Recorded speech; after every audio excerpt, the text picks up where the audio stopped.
Hi, thank you for joining us today.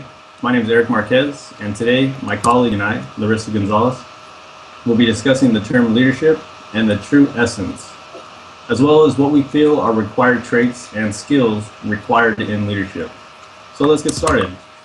By definition, leadership is the action of leading a group of people or an organization.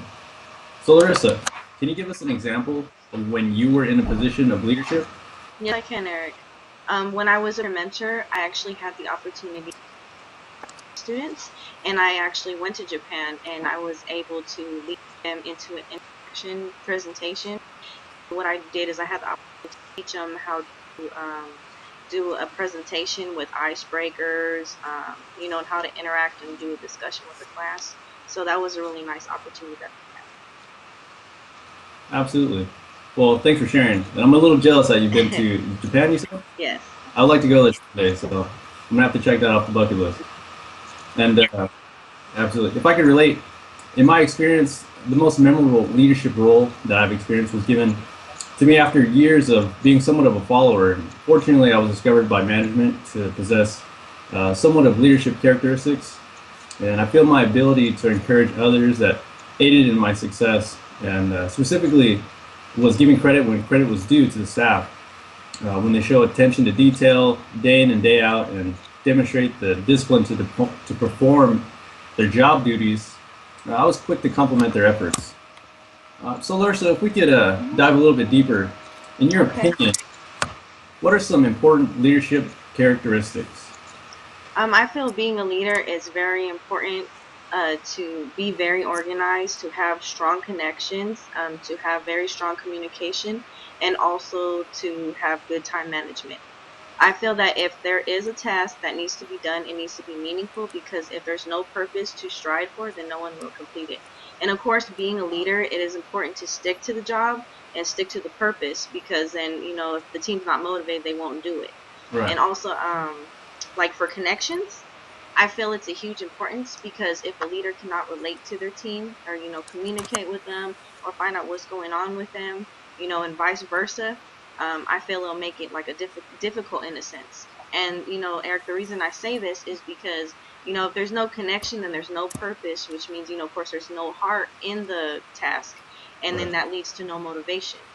An example of this that I actually was able to, of course, do as a leader of meaning and connection is when I was a peer mentor. I was a peer mentor in a guidance class for first year freshmen. And so my purpose for them, was to get them ready for the next college years. Because, of course, when you become a sophomore, you're on your own pretty much. And so that Right. was one of my main goals. And also, I made sure that I had one-on-ones with every single one of them, which I had about 30 students. And I made sure that I had good connections with them because, of course, I needed to know what was going on and make sure, their grades were good. I'm sorry, excuse me, and also too that they were really into the school and they because I had to make sure they stayed the next year.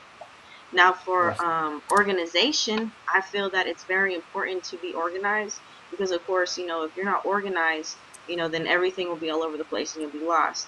And another example of that is when I had, because I also helped teach the class when I was a peer mentor for my students.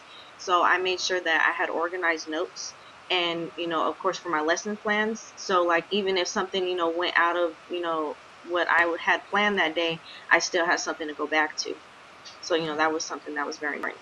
And also, I feel that strong communication is very important because, of course, if no one communicates, then nothing will be done. And then, of course, that's going to cause conflict. And, of course, things won't be done right. So, as a leader, I feel that I, it's important to be very clear about what needs to be done so that the outcome could be greater than expected, of course, if they strive for it. Now, as for time management, that's a biggie to me just because you have to have deadlines, like no matter what there has to be some type of deadline. And right. so it's like if you don't have a deadline then nothing's going to be done, everybody's going to take their time, and of course then that leads to other conflicts. So that's one of the things that's very important. Very true. The dreaded deadline. Yes. Great points, Larissa. If I could add to what you discussed, when I think of leadership traits and skills, the most important or standout attribute that come to my mind include motivation, creating a sense of belonging to others, and creating opportunities for advancement. I've always felt that day-to-day operations within an organization can start to weigh heavy on an employee, and motivating your team or employees by understanding their wants and needs can make them feel appreciated when their needs are met. For example, at my current employer, we were wearing somewhat of a darker shade of clothing attire, and a lot of us felt like we were going to funerals instead of going to work. So we requested a little bit of a lighter shade to have more of a friendly approach or friendly appeal or friendly look. And our management took what we said into consideration, and they got us a little bit of a different shade of attire. We greatly appreciated what they're doing, and I think this flows into creating a sense of belonging. And when employees feel they're connected to their organization, not only are they motivated to maintain a sense of pride while they're working, but feel they're making considerable contributions to the success of the organization. My personal belief in leadership is to allow advancement opportunities. In an article that I read a couple weeks ago, it stated that management isn't looking for great leaders to come along. They actually are already within the organization, and they're looking to tailor-made their traits that they already possess, and they tailor-made it to the company, the organization, and their needs. Oh, that's very interesting. You have a very good point of view on how you see leadership skills. Thank So, you. Eric, I have a question for you. Yes. Have you ever heard of the gold circle? The gold circle. No, I haven't. Could you elaborate a little more? Oh, yes. Okay, so I saw this very impressive speech by Mr. Simon Sinek, and he discussed how great leaders inspire action and presented the theory of the gold circle. Now, the gold circle was broken up into three sections: the outer layer, which is the what, the middle layer, which is the how, and the center layer, which is why. He explained that the gold circle is actually not a map of psychological, but of biology. Okay. So I thought that was very interesting to, hear from him. And he said that the reason it's more of a biology is because the way the thought process works in the brain. And so, and the actual gold circle is actually formed very similar to how the brain is.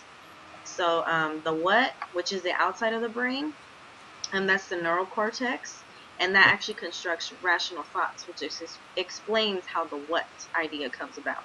And then Right. the how and the why is the inside of the brain, which is the lymphatic part of the brain, and that actually controls the decision making and the strong beliefs that a person has. Now, for the gold circle, any person will, as starting up as a leader, would think from the outside, which is the what, and then all the way to the inside for the why. And and for example, like Martin Luther King Jr., he's a great example of like a great leader that stood out to others. And he actually did it the opposite. He, went from why, then to how, and then to what.